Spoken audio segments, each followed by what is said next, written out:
You do not need to run 5 or 6 days a week to train for a marathon. In fact, if you're over 40, injury prone, or already dealing with pre existing pains or injuries, running more days of the week may be the reason you keep breaking down. In this video, I'm going to walk you through the 3 key runs you need to actually train for a marathon, how to structure them, and without feeling constantly beat up.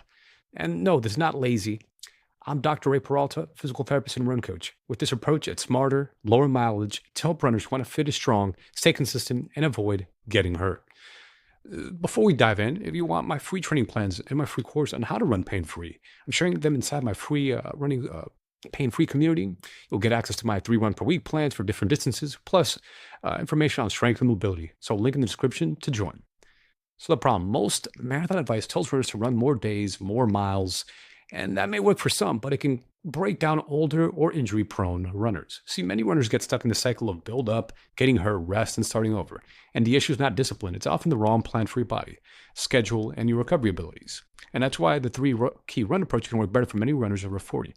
See, every year I see this as a physical therapist or runners who train for a marathon, and unfortunately, many of them do get hurt, right? The numbers may vary, of course, but it could be up as high as like 80%, 90%, depending where you're at.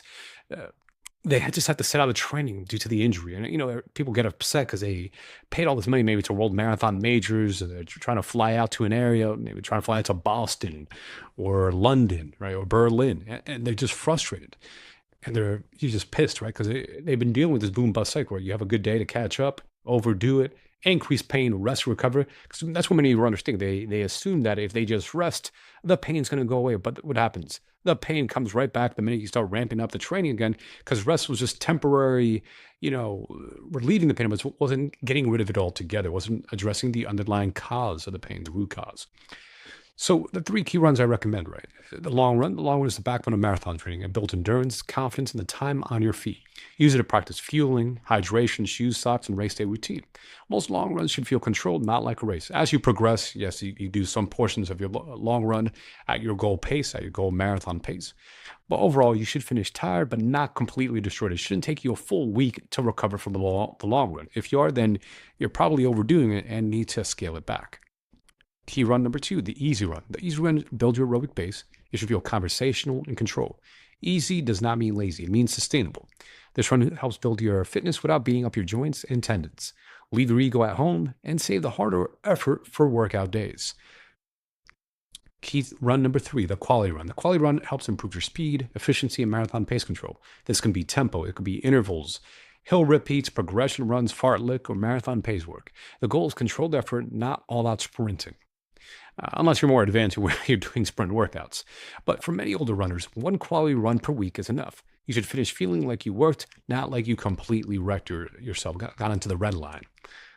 So what are the benefits of these different types of workouts, right? On the left-hand side, we got the aerobic, the long endurance, right? That builds up your cardiac output, stroke volume. On the right side, we got the faster effort runs, like the faster tempo runs, track repeats. That's going to build up your stroke volume. The VO2 max is where you build up like repeat 400s, 800s, but also those longer, zone 3 tempo runs for like 20, 30 minutes.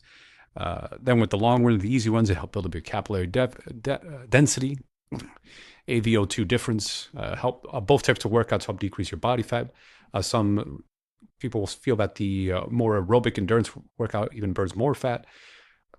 Different types of muscle fiber types that are adaptations, right? Type 1 muscle fibers, type 2 with the sprinter type workouts, type 1 with the more longer distance workouts. You need both. And then improves your efficiency with your mitochondria, which means you're able to run faster for longer. Now, is there a risk for overtraining? Yes. That's why the quality, the speed run is only done once per week. Now, as you get really advanced, you could do 2 quality runs a week. For most beginner intermediate runners, I do recommend just keeping the sprints or the tempos to just once a week.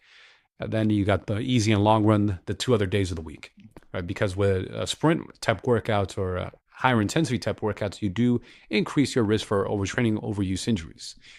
But overall, following the 3 runs per week structure does decrease your risk of injury because now you get some time to recover from running, because many folks end up running when they're doing a 5-day per week run plan. They tend to run their easy days too hard, right? So when you're running too hard, you're putting more fatigue on your body and increasing your risk of those overuse injuries, whether it's runner's knee, IT band syndrome, shin splints, Achilles tendonitis, plantar fasciitis.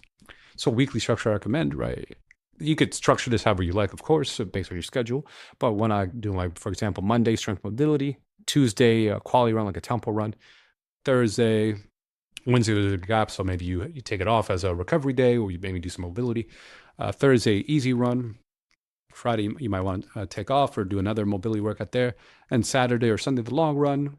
And as far as cross training goes, you could also, I strongly recommend also doing cross training. So cross training 2 days a week. That could be incline walking, biking, swimming, rowing, elliptical. The distance or the time can vary, but about 30 to 45 minutes up to an hour of cross training to also help further build up your aerobic fitness. So it's essentially, it's a 5-day a week cardio program. 3 days are running, 2 days are cross training, and then 2 days of strength training. You can see some of the sample workouts, like the long run might be 16 miles, the tempo run might be 8 miles. And yes, it does include a warm up. There's a warm up and a cool down. Same thing with the track repeats, there's a warm up, cool down, but then it might be 8 by 800 meters. And then you got your 2 cross training and then 2 strength sessions. So why this works, each run has a specific purpose. You get endurance from the long run, you get aerobic development from the easy run, you get speed and efficiency from the quality run. You have more room for strength, mobility, recovery, and cross training. So I found this interesting research paper that looked at training for a half and a full marathon, training valuing the longest endurance run relative to performance and running injuries. So this paper did not find a direct link between higher mileage and running injuries, which I found was interesting. I think this paper was published in 2020. They found that higher volume, especially 40 miles per week or more, was linked to faster marathon finish times. And this is one of the big criticisms I get when I tell folks about the 3 runs. Like, I'm trying to run fast. And I can appreciate that. If you're trying to run as fast as you can possibly go, yes, you do need some volume. Now, there is some argument, how much volume do you need? Like, yes, if you're chasing for the Olympic qualifying time, yes, the really high volume or high mileage approaches do work if you're really trying to push for that Olympic qualifying time, like a sub 2:30 marathon and below. However, you can hit a sub 4-hour marathon, a sub 3-hour marathon on about 35 to 40 miles per week. I know this study started at 40 miles per week, where they saw that the improvement, you could do 40 miles per week with a 3-run per week plan. Yes, that does mean you're going to have a long run, right? Your long run might be actually 20 miles for a long run, or even 25 miles, especially if you're really competitive, you're trying to get a total of 40 miles per week. You can spread 40 miles per week over 3 runs. I understand it. So people are like, oh, that's a bit difficult. Yes, it is difficult, but it's for people who are pretty competitive, who are chasing like a Boston qualifying time. But on the flip side, undertraining is not good either. People sometimes think I'm promoting undertraining. I'm like, no, you still should get your mileage. Even for a lot of my beginners, I still recommend at least 30 miles per week, right? Because if you're going under 25 miles per week for a marathon, that's going to be linked to a slower finish time. And you also might be just completely underprepared to finish a marathon. So that's kind of my issue when some people think that I'm just saying, oh, completely low volume. I'm not recommending that either, because even for my beginners, it's still going to be 30 miles per week so they can finish the marathon. And the paper did however note that early studies found that they actually referenced older studies, and I've seen these older studies, and this is what inspired me on the 3 runs per week, is that when you do hit more than 40 miles per week, it does increase your risk of injuries in both men and women, right?